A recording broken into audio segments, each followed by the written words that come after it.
Hi, well today I've got a few errands to run in the town, so I'm going to go off in the town and I'm going to take my camera with me. So it's not like a normal, well, it's street photography, but I'm not going out especially for street photography. I'm going out to run some errands and pick up a few things. And while I'm there, I'll take my camera and we'll see if I can make any street images. So let's get out there on the street. Okay, yeah, we're in the town. It's a bit windy and it's pretty grey and it could potentially rain any time, but we'll do the chores what we've got to do and we'll see if we can get any shots.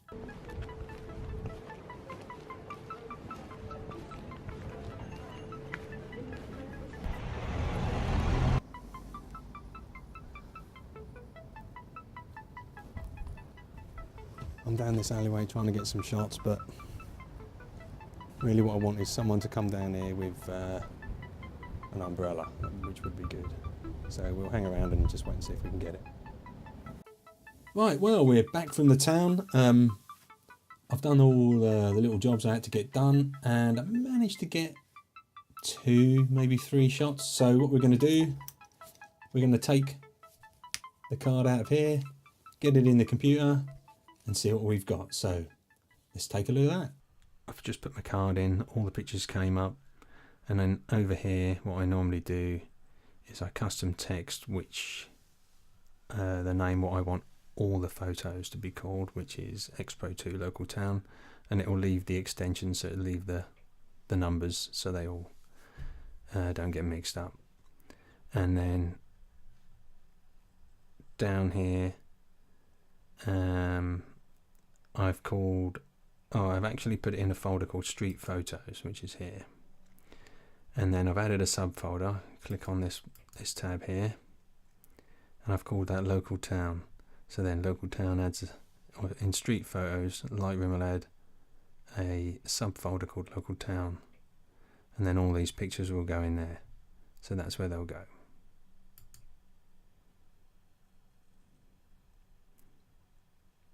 We'll let Lightroom do its thing and then we'll go through the pictures. I've got about 12 or so pictures in Lightroom, and some of them are the same because I took 2 or 3 shots each time someone appeared, just so I could get them in the right, in the center if I could. Probably out of all these there's maybe 3 that I like, so I'll have a little go with this one just to give you an idea of the kind of thing I do in Lightroom. So normally I'd kind of check the exposure. I mean, it looks pretty good at the minute, but we can sort of add little bits of light where we can see light coming down in this little patch. We can do something with that. I'm thinking I might go all black and white and then maybe just bring a slight touch of his colour back, as he's got a red top on and you've got the red bricks in the background. So I think we'll have a little go with that. So I normally scroll down and hit the black and white tab. Now you can adjust these sliders to get certain colours to show better in black and white. So with the red, see, it's going to make anything red darker or lighter. So, and you could do it darker and then maybe he would show more if I kept the whole thing black and white. I'm gonna kind of leave it there because orange has a very similar effect. It's not really doing anything too close because they were red. So it depends. It really depends on what kind of look you want particularly yourself. So I normally just have a little go with these with all the sliders, just right up, right down, see what they do, and then pick something that I quite like. So we'll have a go with all of these. See, the green will make the foliage white if you give it all the way to 100, and vice versa the other way. So as soon as it's dark in that alleyway, we can up that quite a bit. This one's not really doing anything. And the blue makes a few things. It puts a bit of colour into his trousers.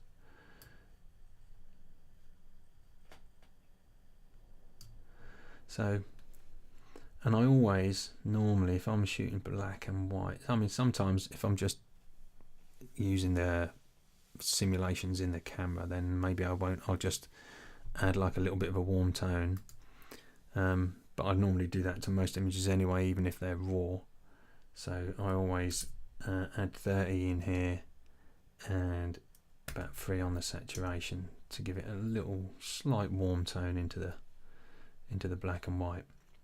And then I come right back to the top, and now I normally add a little bit of contrast. Not too much. I mean, you can, you know, depends what you're looking for. You know, nothing. I'm normally around here 15, 16, something like that. Highlights we can bring down. Not too much. You don't want it too dark, because we want him to stand out. And the shadows now, see, we could open these shadows in this alleyway. So you've got that look, or you can close the shadows down slightly. And then you can use this tool here, the circle tool here, which is, you bring it onto an image. Now I can see light, there's a little bit of light catching there. So you can click and drag, and then bring this down. You can adjust these handles to make that longer, and then you come back over here, and all these controls will adjust what you've got in this, and it's feathered. You can feather more, less. You can feather like 100%. So it's a softer look, and I normally open that exposure a little bit. So you don't want to go too much, because then you can really, you know, you can see that doesn't really look real as such. And you can toggle that on and off. Now you've kind of got that little bit more light showing on there, and there's a small bit here and a bit here, and maybe some in the pathway. So sometimes it's good to just, you know, open that slightly, a little bit more, not too much. Just all you're doing is just enhancing that colour. You can wind it right up, and you can see where you are. So you don't really want to go to, I mean, sometimes you may get away with it. I mean, see there, I mean, it's probably a little bit too much. So if you want to readjust it, you click on it, just click back on there, and then bring that down. And then you can add a new one. If you want to add something somewhere else, like here, it's a little bit, there's a little bit of light here. You can, as you drag, you can, you know, whatever shapes, and you can twist it slightly. Might be a little bit too big, but there was a little bit of light coming through there, and you know, you could light this piece a little bit back up here. Let's bring that down.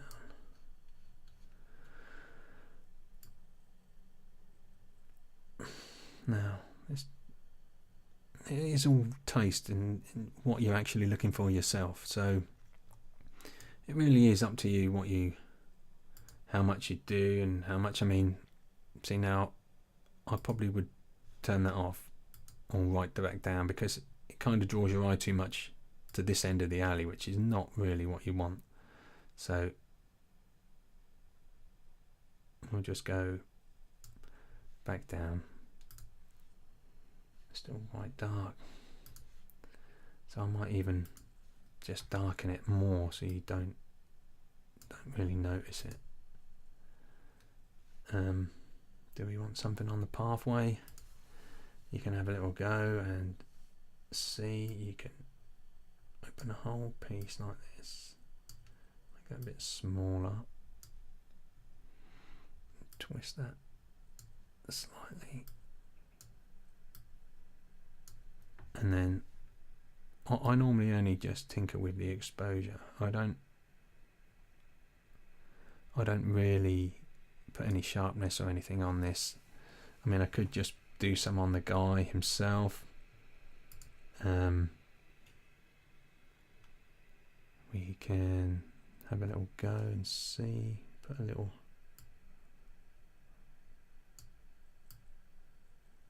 I love this tool. It's a great little tool.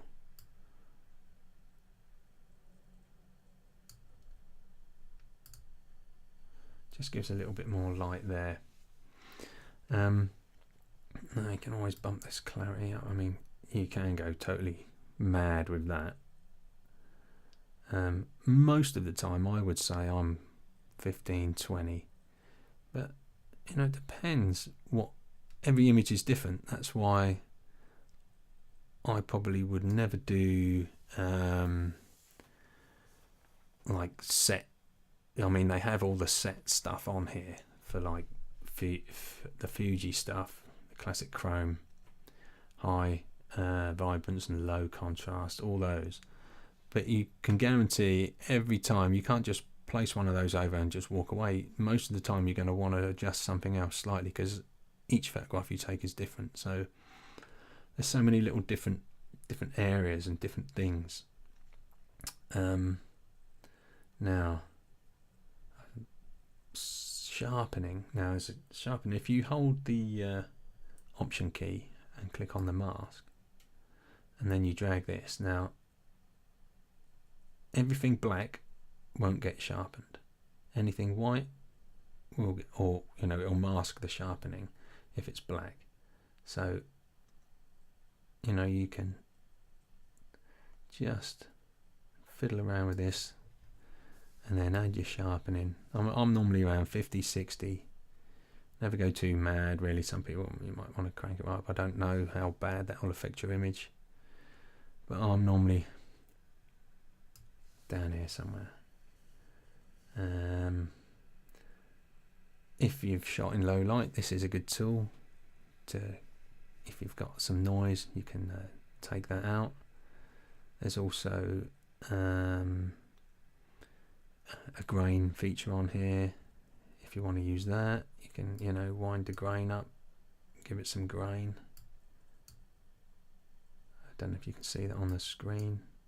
That is really grainy, but it depends what you're looking for. And then if you want to darken the edges slightly, a little bit more at the start, like that, quite like that.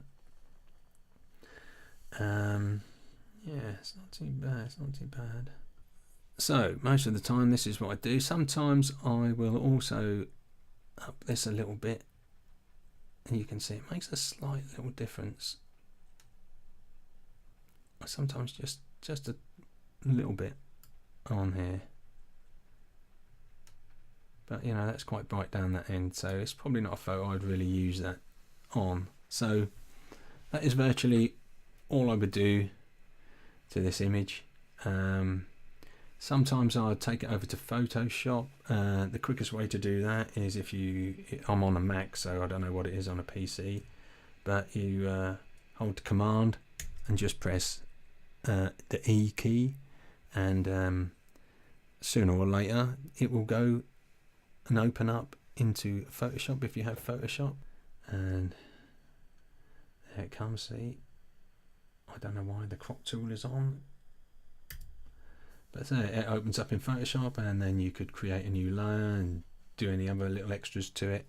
It's up to you really, but that is one of the things I would do with that photograph. I quite like that in black and white. I don't think I'd really do anything else to that. So yeah, that's not too bad a job. Right, well, I hope you liked that little tutorial. It just sort of shows you the kind of thing I do in Lightroom. Use Lightroom all the time, great little application. I pay for the Lightroom and Adobe Photoshop monthly, so you get them both for the same price. I think in the UK it's around £10, something like that. I'm not being paid to say that, but that is what I use. I'll get the 3 images that I like the most on here. I think there's 3, might only be 2, I can't remember now. So I'll give you a look at those.